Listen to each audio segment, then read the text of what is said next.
and welcome to another episode of the Best Kept Secrets of Greene County, New York podcast, where we're letting the Catskills out of the bag. Today, we're very fortunate to have our co-host back, Jessica DuPont.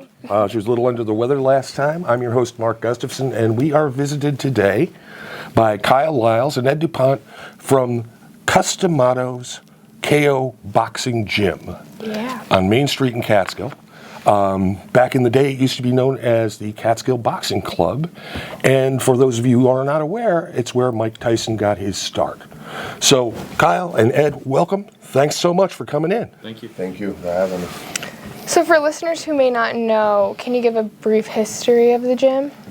Yes, in the late 60s, Gustavson, he moved here to the Catskill area, and when he came here, he was already the manager and trainer of two heavyweight champion, which was Floyd Patterson, and a light heavyweight champion, which was Jose Torres. So he came here in the late 60s, and he pretty much got the space from the village and built the gym from within. Right. And so it's pretty much over the police station building or the village office spaces and stuff like that. yes, it's on the third floor. It's been there for about 55 years. It's been a part of the community for that long, and it's still up and running. How does the gym continue the legacy and philosophy of Gustavson today?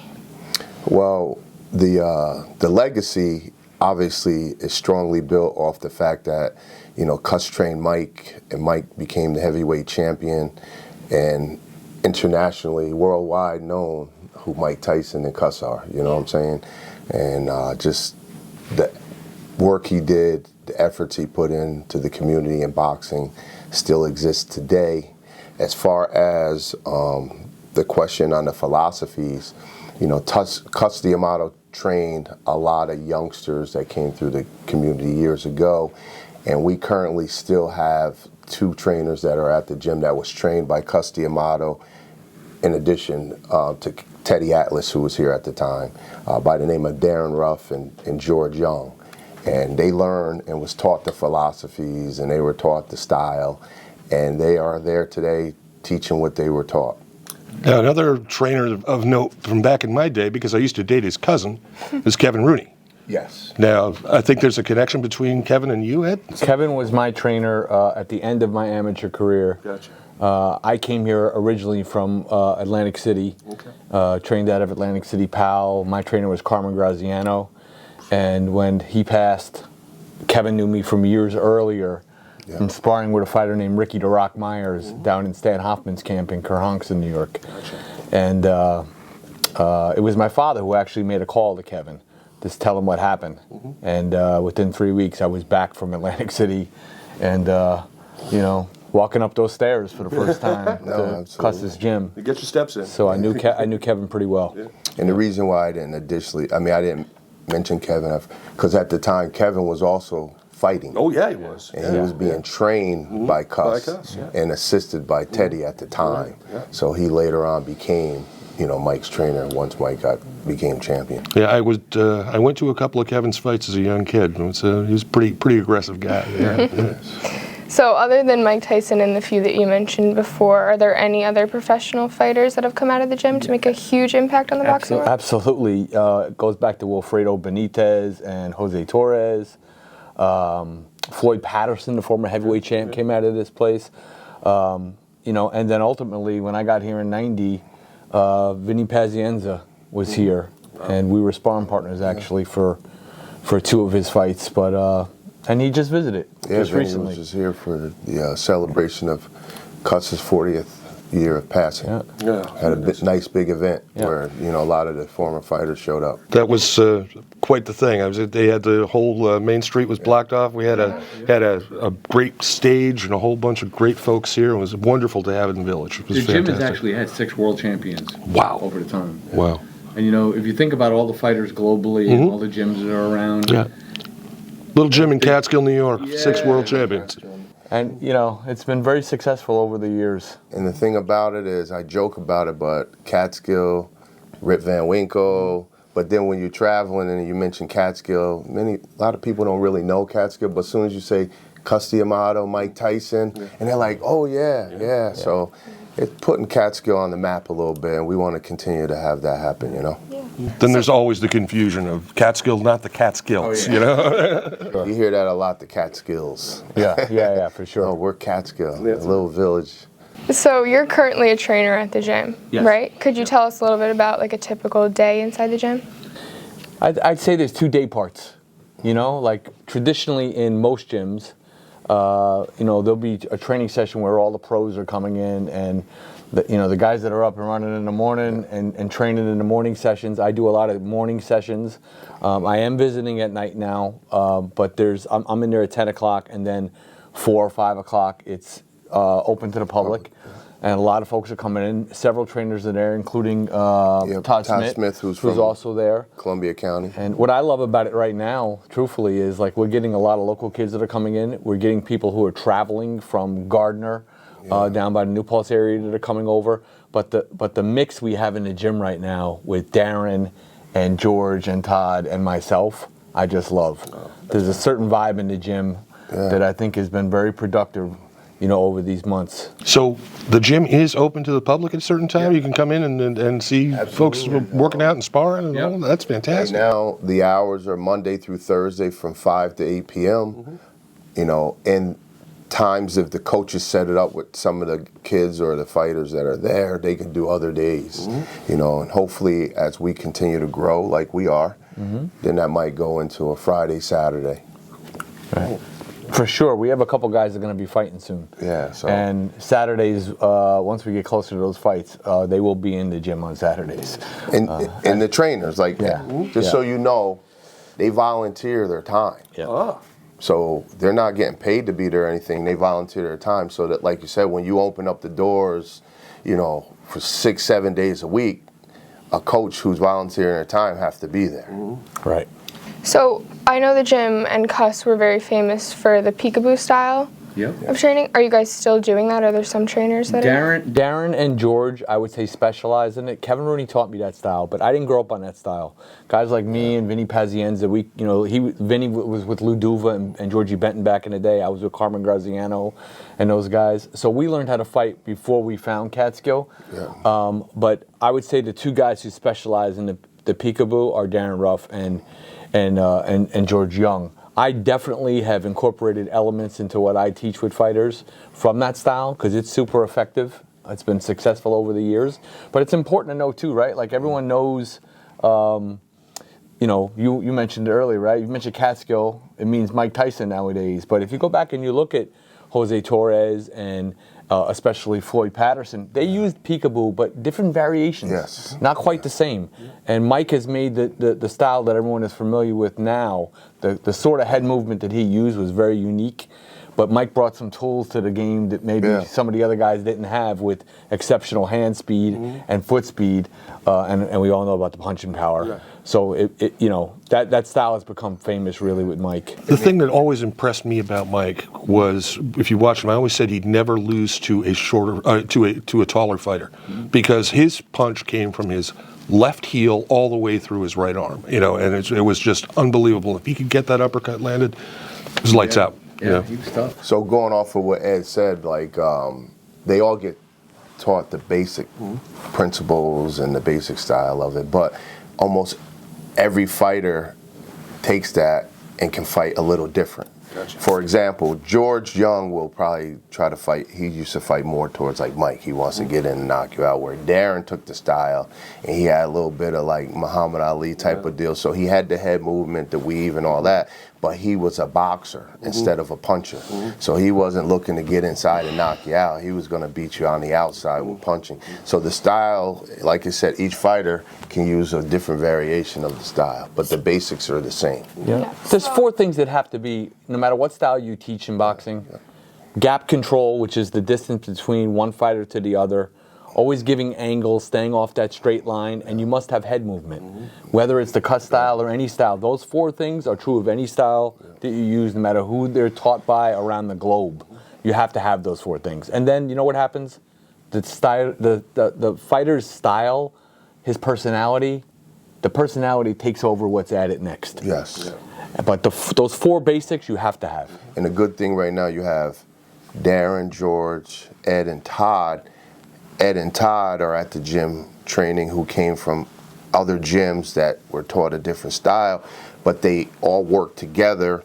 And we obviously want to keep Cuss's legacy going with his style and teach that as much as possible. But sometimes other styles may be a little better for the particular fighter. A perfect example of that work it. is you wouldn't take a guy who was 6'7" and teach him to move like Mike. No. Because who would be getting underneath? That's it. Yeah. Right? So, obviously not obviously, but Cuss's style was not pro southpaw, right? And for people that don't know, southpaws are left-handed boxers. So now that you're incorporating a different style with different trainers, are you guys allowing southpaws to work in the gym now? I love that you asked that question. I have a really good southpaw right now that I'm working with named Mark Morby. He's going to be a 147, I think. I think he's going to land there, 147 welterweight. And he is making tremendous progress. We're actually leaving tomorrow. We're going to another gym to do some sparring at Manny's gym in Ellenville. I'm taking him to, and I am super excited about this kid. I can't seem to work him hard enough.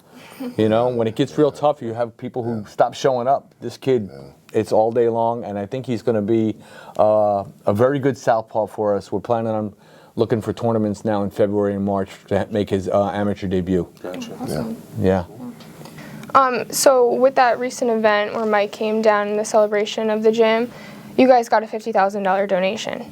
Yes. Right? So congratulations on that. How did that opportunity develop?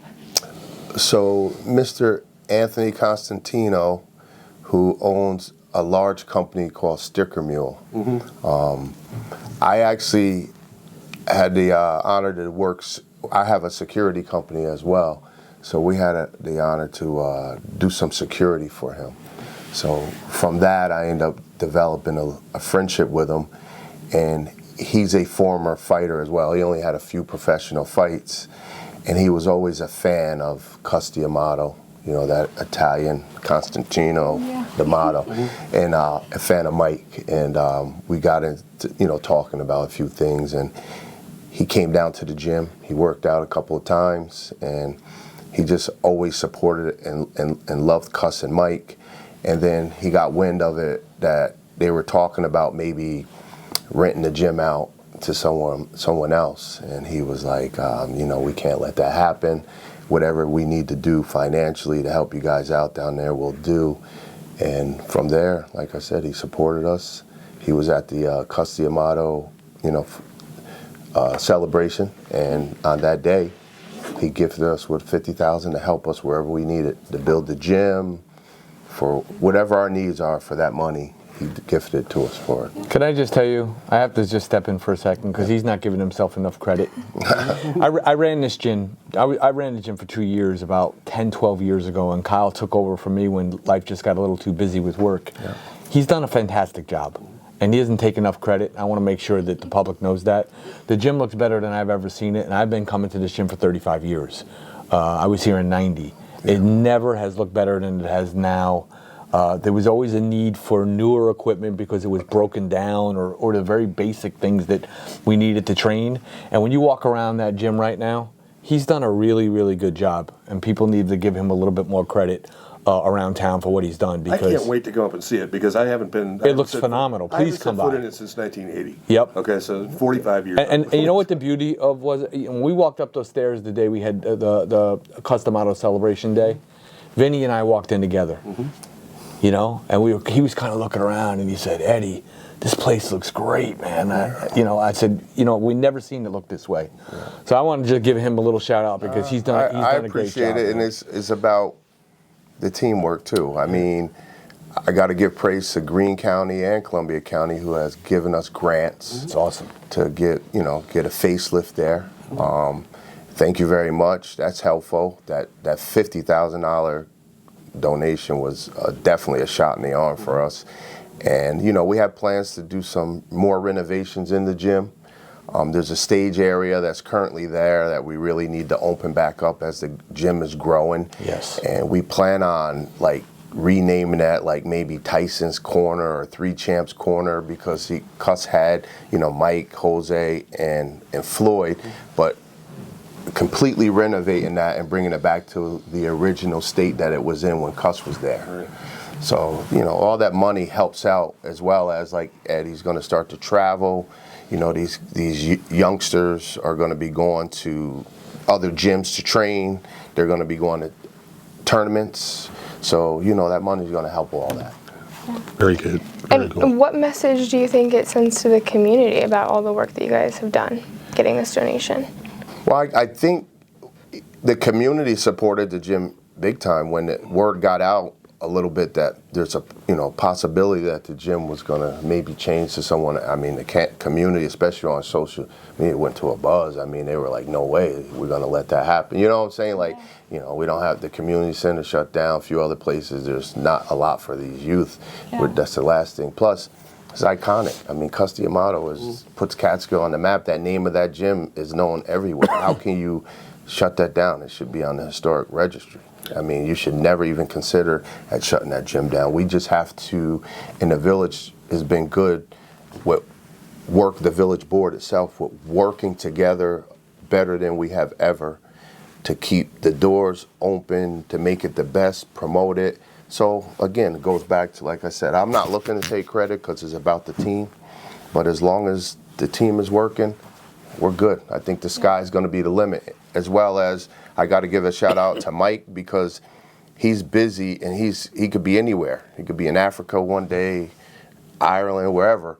But his wife, after speaking to Mike, assures us that whatever he can do to be back in this community, to help support the gym, keep Cuss's legacy going, he's going to do. He's actually been back here a few times this year, including he was here at Catskill High speaking to because they were giving out a Cuss D'Amato a scholarship to a girl and a boy that they do annually. And they've been doing that for several years, but nobody really knows because we didn't promote it. It got promoted more because he came and actually handed out the award to the two recipients. I was at one of my favorite establishments today, and the young woman behind the counter was telling us a story about her mom and her grandmother, and evidently her grandmother was close around where Mike lived back in the day, and he used to just come out and sit and talk to her. She had no idea who he was.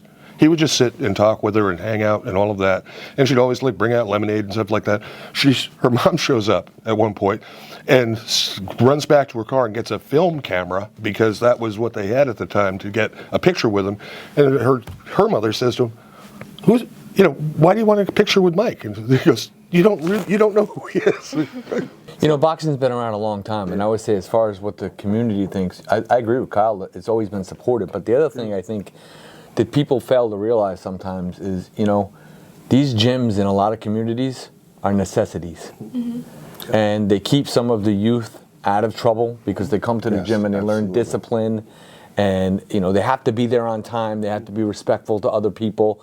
They're learning something that really, how to work so hard that when they do elevate themselves and they graduate onto other things, they're learning life skills here, And the other thing too is, not all families, traditionally or even nowadays can afford colleges and this kind of stuff. And these have been outlets for some people who couldn't afford those things, who made something of themselves by doing this. And it's not an easy thing, but I think gyms like this are a necessity. It's crucial, especially with the community center shutting down. This creates a positive outlet for youth, and now that you have the $50,000 donation, you can renovate or make some changes that you need to, and hopefully it stays open for a very long time. For a 3 to 5 year plan, what do you guys expect?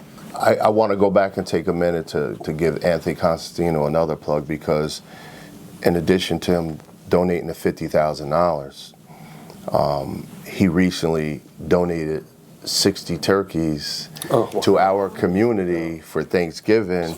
We had already had 40 turkeys. He donated 60 to go over 100, which our Catskill basketball program with Coach Hernandez and Coach Quinn, the varsity boys and girls, actually handed that out to the community.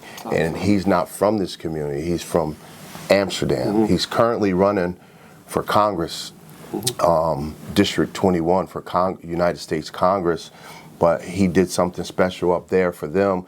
But in turn, we arranged it that if he had anything left over, he was going to give to us to bring back to our community, which he doesn't really have any ties to our community, which out of the kindness of his heart, he did. So that's huge, and I really appreciate it because we have an outsider who's actually coming into our community and helping on many different levels. You hear that story a lot. Okay, Greene County is a tourism-driven community. Okay, and our economy is heavily based on tourism and all of the other ancillary work that comes along with people coming here.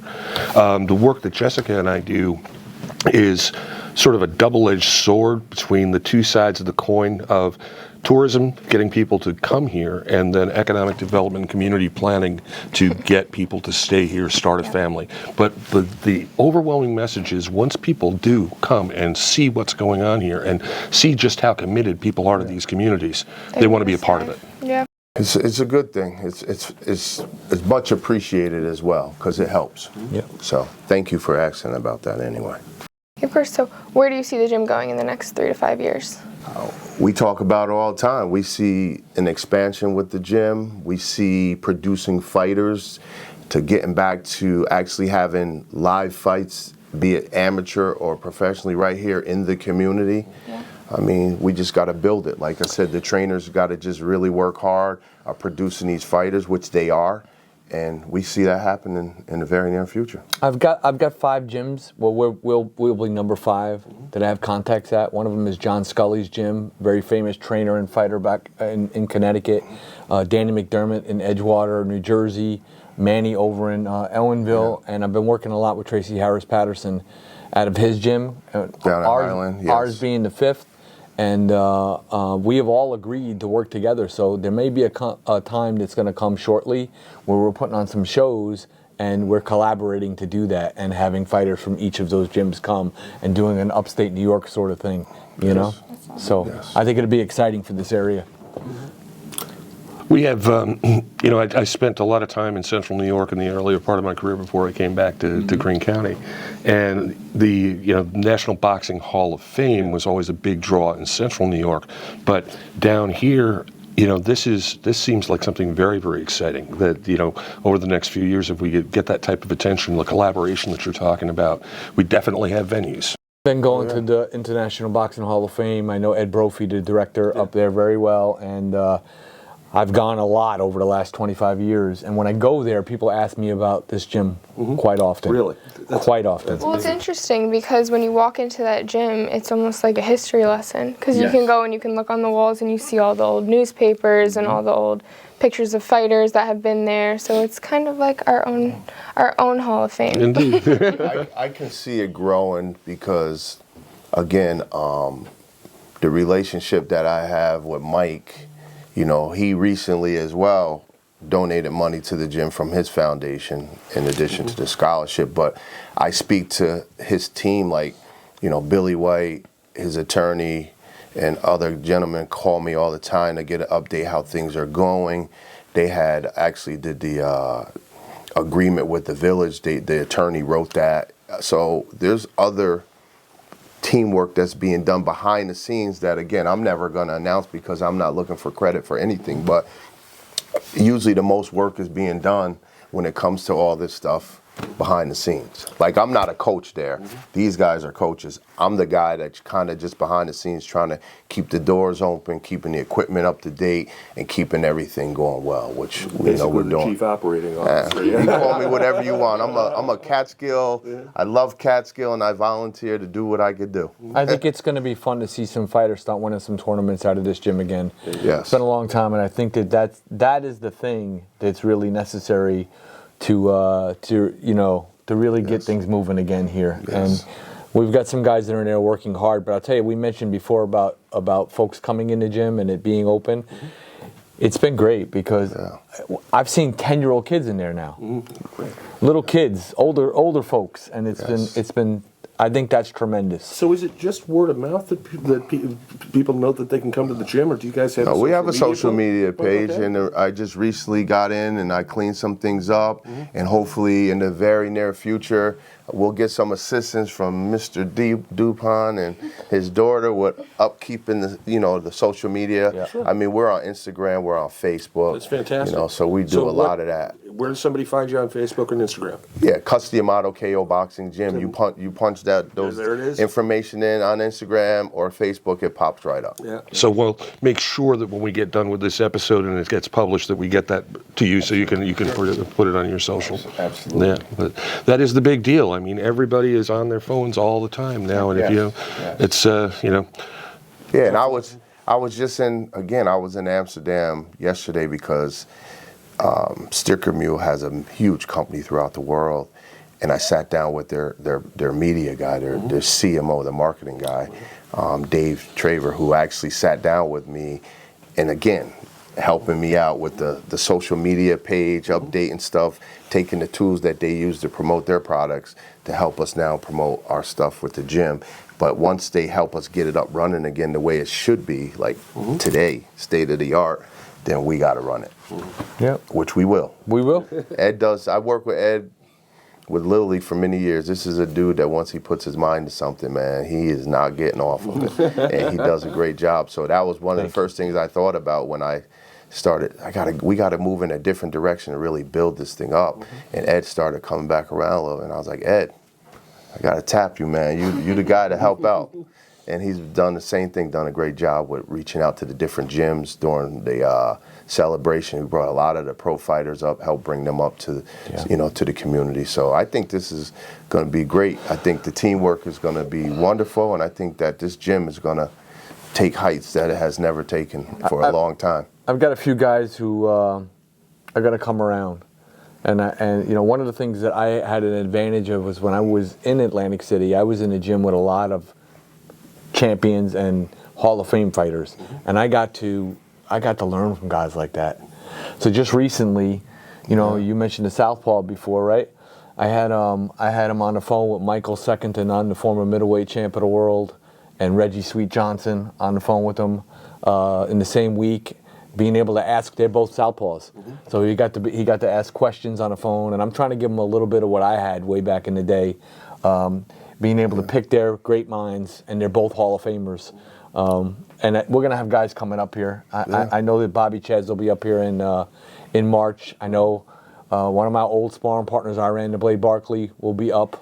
He's already agreed to do that. So I think there's going to be guys coming here, and I think that's going to help create some excitement around the gym too. Are you going to be doing any events surrounding those guys coming? Or? We're talking about now doing maybe a meet and greet autograph show at the gym. Yeah. Junior Jones wants to come up, Poison Junior Jones, who was just inducted into the Atlantic City Hall of Fame as well. I'm going to see some of those guys on Sunday actually, and there'll be some more conversations around that. But they've already told me they want to come. It's obvious that you two gentlemen are passionate about what you're doing for the community, and we can't thank you enough for bringing this, because this is exactly the type of thing that keeps communities strong and gives them their unique character. And having a legacy gym still being carried on and moving forward 50 years on, 60 years on, it's just amazing. Yeah, and then a lot of the former fighters that trained out of the gym, they still come back. They come through, and they want to see the legacy continue. They want to see things being built back to what it was when they came through the gym years ago. So we're here to do that. And I'm doing it because, again, it's part of the Catskill community. I love the Catskill community. There was a lot of people that volunteered when I was growing up playing sports that kind of I looked up to. So I'm just giving back. I said, all those former fighters are still coming through. They're visiting, and we talk about keeping Cuss's legacy going all the time, and that's what we're going to do. We're trying to add another name to that banner that's in the back. Yeah, absolutely. Champion. It's been a long time. Yeah, love to have that. So for listeners who are inspired by your mission, how can they support or get involved with the gym? how can they support or get involved? First, the doors are always open for everybody in this community. We want them to come through. We want them to see what's going on there. If they have children or anything else in this community, or you're a young adult and you want to be a part of this legacy or part of the gym, we welcome you with open arms.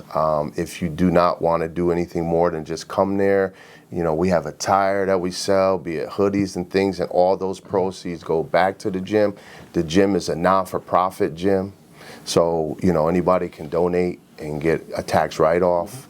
So, I mean... Now, are you technically a 501c3? Or? We are. Okay, so there's all sorts of... Technically. No, you are a 501c3. Okay, there you go.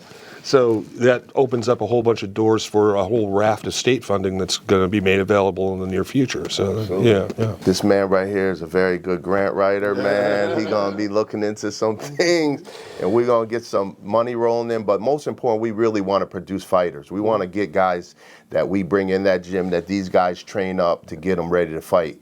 We really do want to put some shows on. And I know Mike committed to coming back to shows and, you know, whatever, to keep building this up. And I think it's going to happen. I think we're going to, in the future, very near future, we're going to get rocking and rolling with it. We'd love to have a pro card here. Yeah, that would be fantastic. That would be absolutely I want to get the town involved in that a little bit. We had an idea many, many years ago. Yeah. Should I tell them about that? Sure, I mean, I had an idea about 12 years ago that I wanted to put on a professional card down at the Catskill Point. Yeah. And I thought it'd be great to have the backdrop to that be the Hudson River and the Rip Van Winkle Bridge. Sure. Yeah. And the gentleman that I mentioned before with these gyms, I've spoken to all of them about it. And if we get to the point where we're going to do that, they want to put pro fighters on that card. Yeah. So it really could be a great event for Catskill, and then also a great economic event, right? Absolutely. People come in and... Well, the historic Catskill Point, since its renovation, and now we just spent a fair amount of money redoing some of the shoreline to make sure that everything is proper. We've got cruise ships that are coming in now, right? Absolutely fantastic space for anything. The country music in the Catskills has a concert down there every year. Yeah. It's such a flexible space. You could definitely put a pro card there. Yeah, and we have some contacts. I have several contacts that are boxing promoters right now. One of them I know right now I just spoke to is actually interested in it. Yeah. And you can take a walk into the new Tourism Welcome Center and see Patty Austin, the Director of Tourism. She runs that space, so there you go. She'll be very helpful with that. Economic, I'm glad you brought that up. I mean, when you start doing shows or you start bringing some of the former, champions into town and you're promoting it, there's people that are going to be coming here, like you said, spending money at the restaurants. Absolutely. They're going to be staying in the hotels, especially when we get the one built finally up on the Buying gas. It's just going to be a nice little punch. And like I said, we are planning on doing the annual Custia Model celebration, which probably next year we're working on doing it maybe at Anthony's, like indoor. So, so my point I'm making is with Mike coming back, we'll bring again a lot of the other fighters, and maybe sometimes bigger names, and we're gonna try to do it where it's a weekend event, where they spend the whole weekend here. So they're around town, they're meeting people, they're signing autographs. We're doing a signing at the gym. They're, like I said, eating out the local restaurants. I mean, it's a good thing. Yeah, we've one of the previous episodes we had a couple ago was with the guys from the Catskills Comedy Festival, which was the second year of the festival, and that was a similar model. It was about spreading events out around the community and getting people walk through, check out businesses, have some meals, get to know the community, and something like that would be incredible for with a pro card. Yeah. I'm in there training in the mornings, and I have people who don't even realize the gym is open at 10 a.m. who will just come in and introduce themselves. I had some people in here from North Carolina a couple weeks back that came in. Is it okay we look around? Can you take pictures? It really is world famous. I'd like to see a lot more traffic going through that gym. We got to do a little bit better job that we'll have to work with, like the tourist center and to promote it more. What about coming off the thruway to have that nice sign up there again, Custia Model Gym, whatever. But there again, the other day, same thing in the evening. People come through, you'll see them outside, they're taking pictures, like wow, and then they'll come in and they're like amazed by the gym and what it looked like. And these are people from out of town, and they just happen to either hear about it or stumble on it. But if we really promote it, people on their way up the thruway from New York to wherever will jump off the thruway, come down, get a visit the gym, and then get back on and keep it moving. Especially with the Hall of Fame. Yeah. Yep. Exactly. A lot of people, when they hear that the Cuss gym is thriving, and there's like a tourist attraction to walk through, you can buy a tire. It takes them half an hour out of their way to jump off, go down, visit, and buy a few items. Buy a slice of pizza at the Village, and then keep it moving. That's it. Well, I got to thank you guys so much for coming in. You really have given us some insight into an area that you're clearly very, very passionate about. It's very important to the community, but we were able now to put that out there on our podcast so that more people understand and more people know just how important it is. So, Kyle, great to meet you. I think we may have connected at some point earlier on, but it's great to Ed. Thanks again. We really, really appreciate you guys coming in and what you're doing. Yeah, I was going to say on behalf of the gym, man, we really appreciate any of the publicity we get, and thank you. Hey, when Mark starts winning in February and March, make sure you have us back so we can have him on. Absolutely, you can come in anytime. Okay, when you start putting somebody out, we want to know about it. Okay. I joke with Ed because we've been friends for years, and Jessica is just a little thing now. Here she is, grown lady doing interviews. Man, that's awesome though. It's nice how things just evolve. She is an incredible asset to this because we started this a couple of years ago, and my former co-host went on to other things, and Jessica just jumped right in and came up with not only being a great co-host with great questions and keeping me on track so I just don't tell the old stories all over and over again. Mark, I love that you were doing it here at Catskill High School, because I just want to tell you, she had a great mentor that taught her all about this, Pat Hernandez. Yeah. And we can't. I'm forever grateful to that guy. We cannot thank the Catskill High School Media Department and Pat Hernandez enough. I mean, I'm a product of this high school. For my mentor at the time was in the music side of things. It was Dick Churchill. So I